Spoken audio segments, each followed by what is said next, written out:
Welcome to Tech Nerds, but Not Really, a podcast with a couple of friends sharing their experiences in consulting, barbecue, and life. We are Matt Rothman, Jake Arts, and Joshua Karish. Jake, would you like to introduce our topic for this evening? Absolutely, Josh. Thank you so much. So, on the heels of on a previous podcast, we talked about the concept of a crawl, walk, run, and on the heels of that, I came across this concept of Gall's law. Gall's law, and I'm reading here from a Google article to because I think it articulates it well. But Gall's law is a principle of systems design and development, stating that complex systems that work are invariably found to have evolved from simple systems that work. And a complex system designed from scratch will never work and cannot be patched up, and you cannot be patched up to make it work. You have to start with a simple system. So the idea behind Gall's law is that, and it's very similar to the crawl, walk, run mentality, is that we start with something simple. We start with something fairly rudimentary, and it will naturally evolve into a complex system if we target the release of a complex system right out of the gate. We're going to fail and have to start over with a simple system. Thinking about that crawl, walk, run methodology, but this is more macro, right? Because I think crawl, walk, run, when we think about it, we think about it in a very micro sense. We're at a client implementing an application. Gall's law, I think, really works really well, or really applies to larger systems. So think about the transportation system in the United States, right? We have highways, we have roads, and we've got toll roads and all these things. This didn't evolve. This didn't happen overnight, right? When Eisenhower designed or provided the federal funding for the highway system, it wasn't that the next day that they plopped a bunch of highways, and they didn't build the Capital Beltway the next day and all these other highways and byways, right? It took time to connect all of the places where people live and establish all of the structures.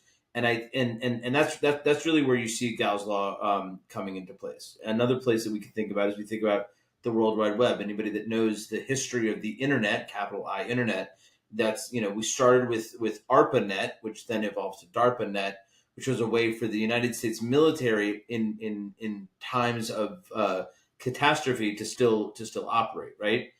Well, that evolved into Telnet applications where everything was text-based, to then evolve into graphics-based application, to then evolve into e-commerce, to the behemoth that we have now, that is the World Wide Web. And so, I thought we could take some time today to just talk about our experience and our thoughts with Gall's law in the work that we do, in our experiences. So that's sort of our topic today. Matt, what are your thoughts? No, thank you for that, Jake. And I literally just learned something about the World Wide Web and how it was created. Thanks to you. So, tech nerds, but not really.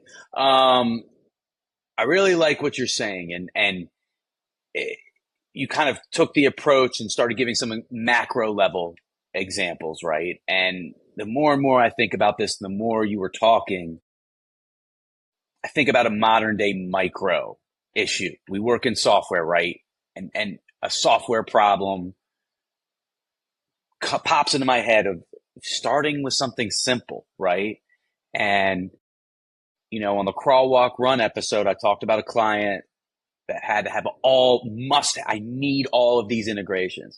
They couldn't give us a use case. They couldn't tell us why. The only reason they had was, because that's how our current system is. And we've always had it that way. And different thinking approaches is like, look, let's start with your new system and start simply. Okay. You don't need all those integrations right now. Let's implement it without these integrations. And if you need them, you can implement them down the road. You put them in a backlog. But when you have a simple system, training is going to be easier. Adoption is going to be easier. You're going to get more of a successful runway in a simpler system. And we live in a complex world. We work with complex software systems, we're all in the Salesforce world or HubSpot, whatever it is, things can spiral to high complex systems really fast. I have to have this. I need this. Everyone needs something, right? But what's going to be successful? What's going to be the best way to start things? And Gall's law says you got to start simply. And Jake, you mentioned the Capital Beltway. You and I were both from this area. Remember when the DC Metro opened and first started? It was one line, right? It was the red line. Yep. That's how it started. Then they added all the different lines, and now we have all these, it goes out to Dulles Airport. Wow. Okay. You know, transportation systems, these macro level things that you kind of reference, those have to start simple as well. So with technology the way it is, like you can have these very complex systems and you can have everything you need and every integration and every bell and whistle and feature possible. But is that the best way to start? Gall's law, crawl, walk, run, start simply. Josh, what's your experience So with it? before Oh, Jake, you go. sorry, before you pass to Josh, I wanna grab onto that metro analogy for a second, right? Because it's a great analogy, and I want to challenge you. Why do you think when they started building the mass transit system in the DC area, why do you think they started with one line and they didn't say we're going to throw quadrillions of dollars at this thing and we're going to build, and right out of the gate in 1972 or whatever it was, we're going to build all of these lines? Why do you think that they did that? It's a great question. And Logistics, for one. I mean, where are you going to amass that level of construction force? I mean, you just can't manage a project that size. You have to take it in bites. Okay, I yes, I was thinking of a very specific reason why, but that what you're saying actually, Josh, is a great point because the logistics and the finance element of it is certainly critical. But what I was thinking is, what happens if you build the metro? Just staying on this metro track, pun intended. Staying on this metro track for a second. Why you build a metro and nobody uses it, and you spend $50 quadrillion or whatever it costs to build the metro, and you roll the entire metro system that we see today out in 1975, and nobody wants to take the train. Think about all of the wasted resources, right? And so, like, you build a small piece. Once again, crawl, walk, run. You build a small piece. You see how it works. And maybe they were thinking, we're going to build a train to BWI, right? And there's no train to BWI. I mean, there's no metro to BWI right now. For those of you that are not in the DC area, right? There's no metro to BWI right now. you take the Amtrak or the Mark. Yeah, sure, but there's no metro, right? And so maybe Metro at one point was thinking we're going to build to BWI, and then realized all of our or the majority of our train riders are coming from this part of Virginia or this part of Maryland or whatever it is, and it didn't make sense to build something to BWI, right? There may be other reasons why. I'm not familiar. I'm not on the transportation board, but you have to try, test, adjust, adapt, and then eventually your system will grow. So just wanted to sort of you mentioned the metro, and I wanted to sort of jump on that while it was still fresh. And Jake, perhaps they didn't even think about the whole metro when they built it. Maybe the first line was the first line, and the idea of more lines came from the success of the first line. Perhaps it may not have been the case with the metro, but with many ideas, that's the way it is, right? You start with something and then you build from that. And perhaps oftentimes my large complex initial idea is often very, very wrong, and only the reality of application proves that out, right? So perhaps the initial idea is the one that leads to the right idea eventually. Yeah, I really think so. So my thought on this is, if we want to understand a system that involves humans, we can look at biology. Nature gives us the answer, because any system that involves humans is made up of a bunch of humans and thus acts an awful lot like humans do. And so if we look at nature, nature through evolution started at a simple organism and grew in complexity over time based upon what worked and didn't work. Those which didn't work, didn't survive, and thus didn't replicate. And the ones that did got bigger, better, and well, here we are today talking monkeys, right? And I think any system that's created by humans is going to follow that natural progression. It's easy for us as thinking individuals to be able to envision the entirety of a complex system, but we tend to do it at the high level, at the rough order of magnitude level. We don't get into the complexity of the details, and we can see the beauty of that large system. And so we come out the gate and we're like, this is absolutely what I need, and I need to build today.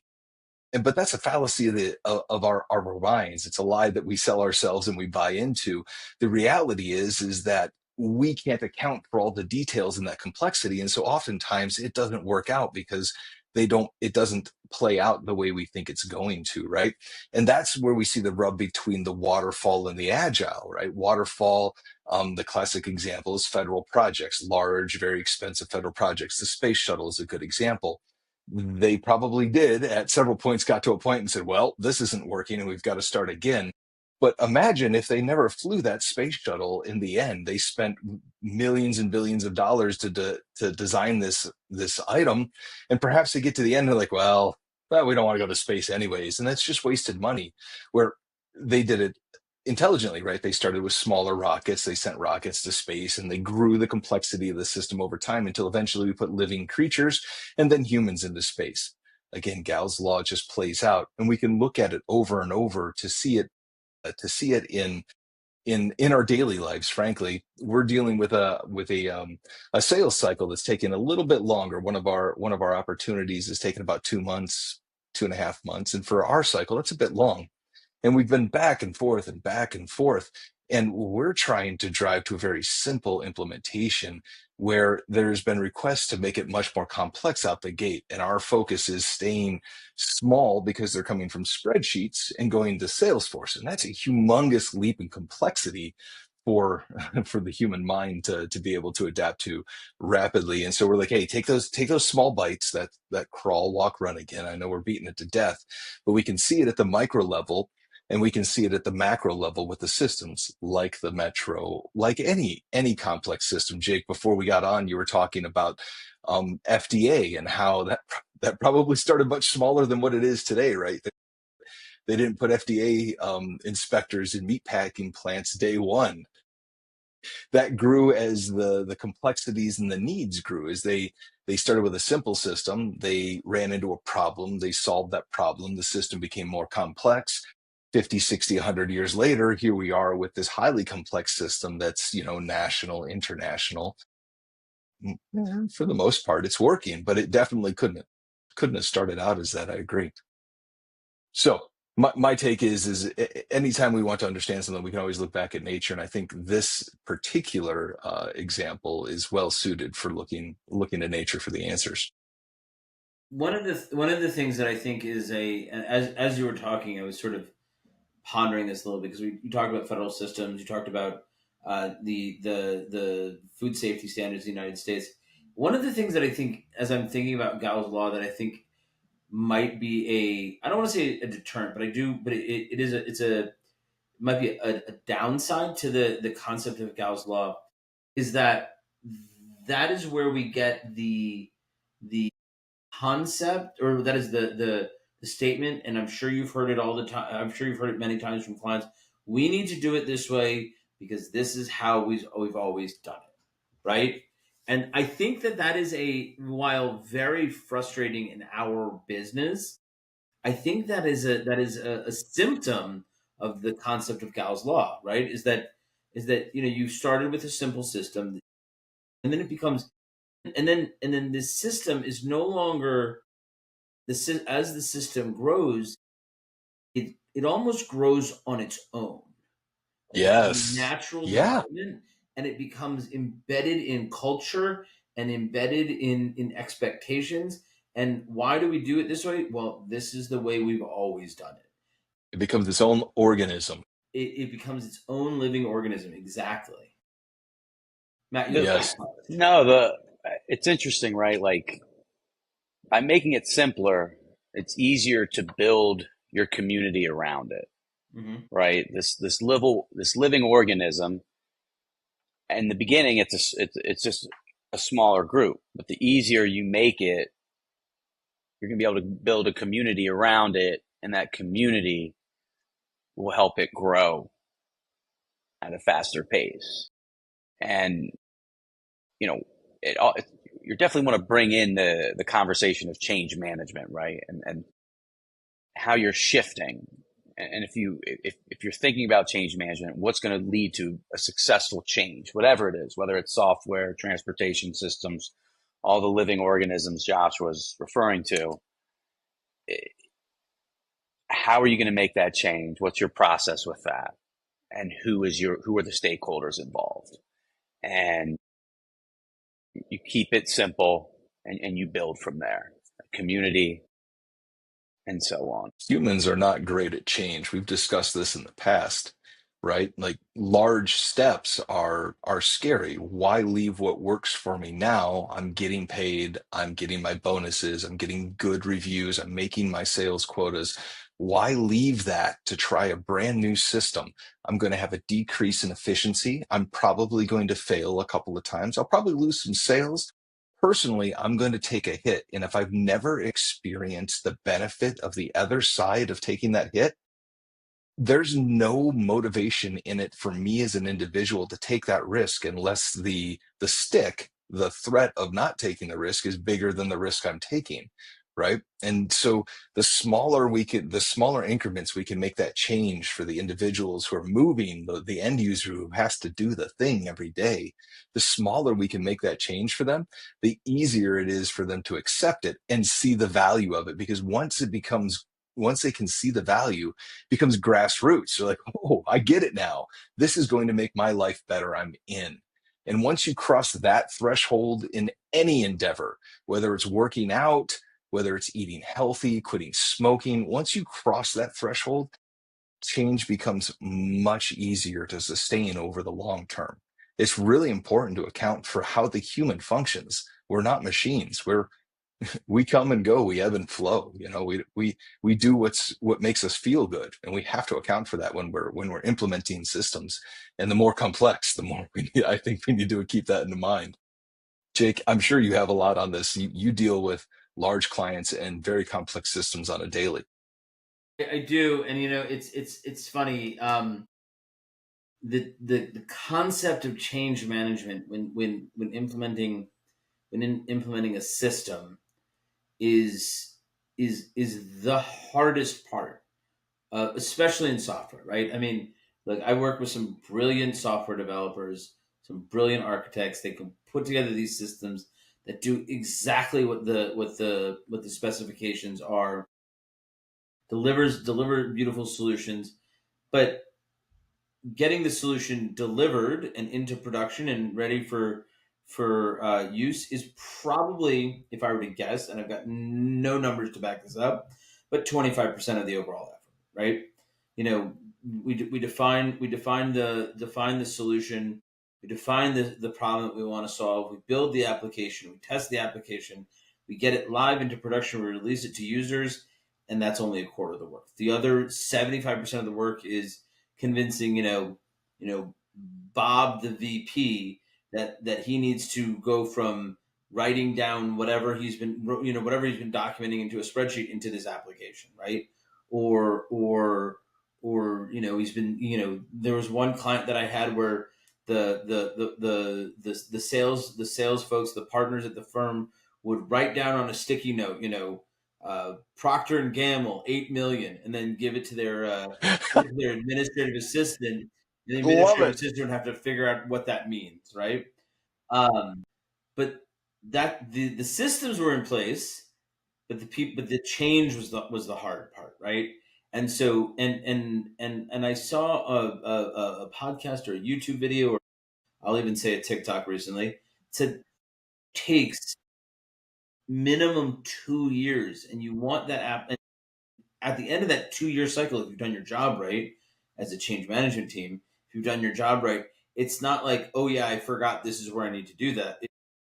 every day somebody's using the users are using the application because it's inherent, and that's how you know that your application has been embedded within the system and has been embedded within the culture. And I think Galsol really focuses on the system because it's a systemic concept, but but I look at it as system, and then in when you incorporate change management, it's culture, system and culture. And I think that whether you're talking about a large system like the highway traffic system in the highway system in the United States, or a relatively small system that's an application that's being leveraged at an organization, like an IT system that's an app. It still comes down to how does the system operate, how is it embedded within the culture. It's so looking at smaller systems to understand larger systems. You both have households with children in them, right? And this seems pretty analogous to to a project, frankly. How is it that you guys handle, I mean, change management, a schedule change, right? Somebody changes from soccer at 6 to, I don't know, Boy Scouts at 7. I mean, that's a household change. How do you manage those complex systems and that change in your own lives? I know, put you right on the spot, didn't I'm I? gonna, I'm gonna, man, I'm gonna let you take that one, man, because I think you're while we definitely have changes in our system with a not even 1 year old, right? Yeah, my son is 9 months old. He's sleeping right over there. But it's funny, my son was born. We had a tough pregnancy, and my in-laws, got us a night nurse for, for the first week, so she could recover and, catch up on sleep, whatever. One of the night nurse was telling us like, hey, like, I'm going to help you build out a schedule. And we're like, oh, hey, we need that. We need help with that, right? And when she implemented that schedule, I stuck to it. Like, I'm like, this is it. We are feeding him every 3 hours. This is the schedule. This is the naps. This is, we have to follow it minute by minute, or something's going to be wrong with my son. Like, I was just so dedicated to this schedule, right? And then as you go on, as my son turned 6 months, we're like, okay, we can change the schedule again, and we can change with it, and like change management, whatever it is. Like, when it comes to my son at his age, whether he's crying, whether he pooped himself, like, you are literally like a bomb. You're deactivating a bomb. Like, it doesn't matter. Like, you have to solve this problem as fast as humanly possible. And you're just like, what can I do? Oh, this isn't working. Let's go to this. This isn't working. And you just kind of like work through your process here. He's crying. Let's give him the pacifier. Pacifier's not working. Let's feed him. If he doesn't work, like, it's like you have your truck. You're always thinking about the next step. You're always thinking about the next change. And, I'm a new dad, and I started a new life, and maybe I'm freaking out about it just a little bit. Um, Jake, who has a little more experience with that, 2 kids, a little longer, a little older, he's going to have a different perspective. Yeah, I mean, yeah, little older. My oldest is now no longer in elementary school. I was shedding tears earlier today. But Congratulations. thank you, Yes, thank you, congrats. thank you. It's an exciting milestone, for sure. Although I don't seem to remember when I left elementary school that we had a graduation ceremony, but that's a topic for another day. They chased us out, as I recall, but Yeah, pretty that's much. just my memory. Pitchforks and torches, right? Yeah, right. But it's change in our household is interesting because the kids are actually a lot more adaptable than the parents in our household. When I'm used to soccer's this day, and whatever's this day, and whatever, it's great. Well, we've recently changed from every day the kids come home and just come home from school, do homework, and then we have dinner, to now the kids come home from school, and then they have to go to swim practice, right? Because now it's swim team season, and then somebody's got to stay home with a dog. That's another change in our life. Somebody's got to stay home with a dog, and we also have to, and then while the person staying home with the dog has to make dinner. Now, traditionally in past years, We go to the pool. I pack up a bag with burgers, hot dogs, buns, and all the stuff, and we just grill at the pool. Right? That's all. It was part of the activity. Well, now we have the dog. We can't do that anymore. Right? Somebody has to be home. So it is interesting, but the kids are very adaptable. The parents are like, I'm like, oh no, I've got to, I was really looking forward to grilling burgers at the pool today, and now we're not grilling burgers at the pool. We're going to be, somebody's got to watch the dog. So, and my wife will say it's me that's worse at change, and she's probably right, but I would never admit that to her. Of course, now this is recorded, so now I'm in trouble. Plasticity of the system. That's an interesting observation. The longer the system has been in place, the less plastic it may be and willing to change. Yeah, Notice the children who younger, they're more plastic, they're more malleable and willing to adapt, where you may be a bit more set in your ways and and they, have preferences. and they Ah, definitely interesting. bounce. They That's definitely interesting. bounce like rubber, like plastic. Well, to be the challenger on this one, normally we just talk about the topic and we never get to the counter argument. I don't think we've brought up a counter argument before. So I was asking chat, like, what's the counter argument? Because what could be better than Gall's law? I mean, like, how could you get any better, right? And so chat says the counter argument, or one of the counter arguments here, is that some complex systems must be designed holistically from the start. Take like an air traffic control system, right? If you go too simple out the gate and you don't account for the complexity that's going to be there at the end, you may find yourself in a very challenging situation where you're going to fail due to lack of complexity.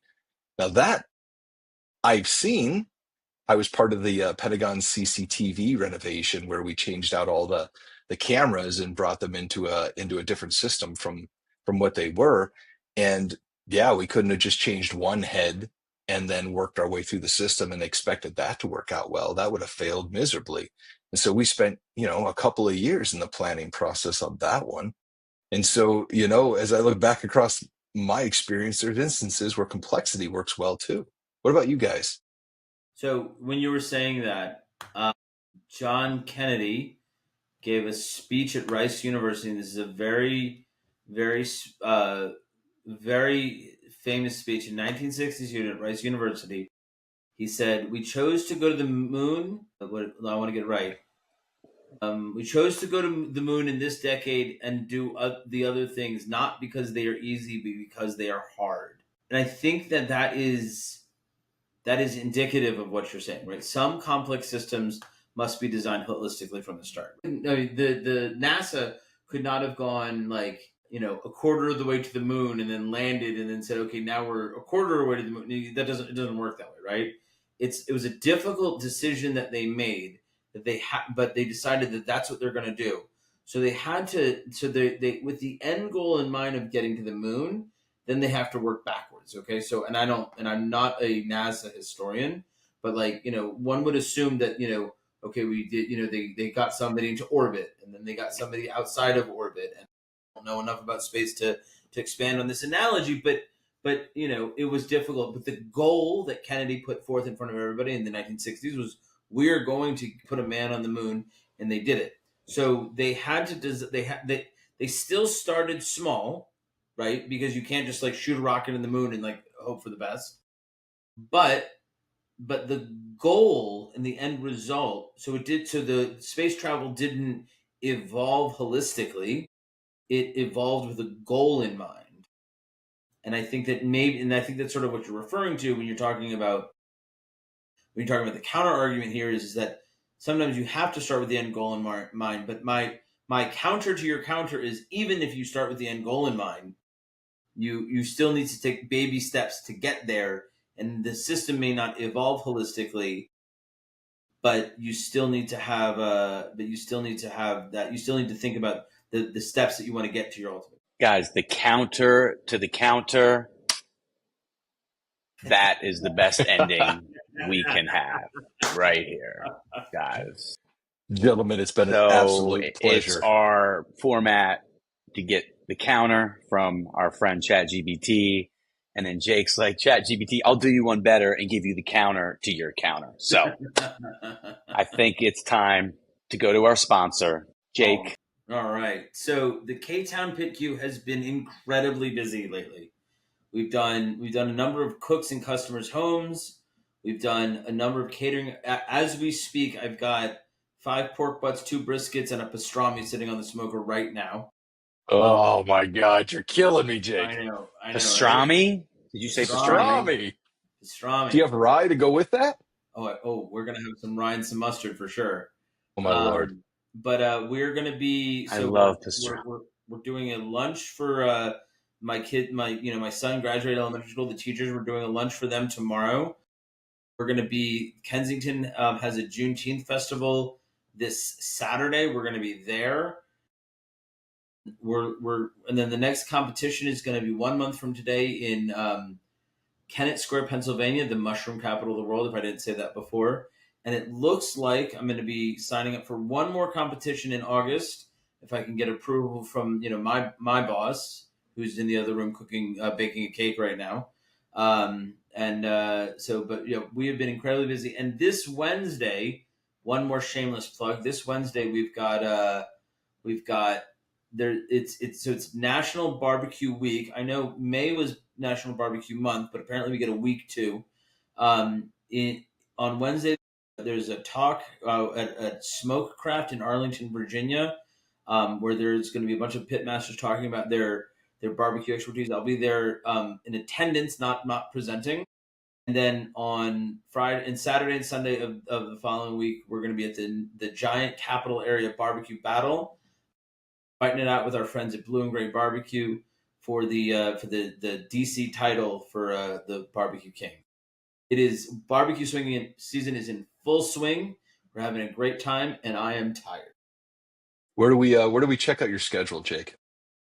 That's a good question. So my website is ktownpitq.com. I don't have my schedule up, but that's a really Follow good him on social media. On social media, Social. he's promoting his. I post on Facebook and Instagram multiple times a day, and I got to tell you, Matt, I got to give you a big thank you. Every time I post something out there, the first like I get is always from Matt Rothman, and it always warms my heart. So thank It's you. the same here on LinkedIn. Matt's always the first to like my posts, and I really appreciate that, Matt. I can count on you. Like supporting my friends in their endeavors. So happy to give likes. K-Town Barbecue. Another great episode of Tech Nerds, but not really. Thanks, guys. We'll see you next time, guys. Be well.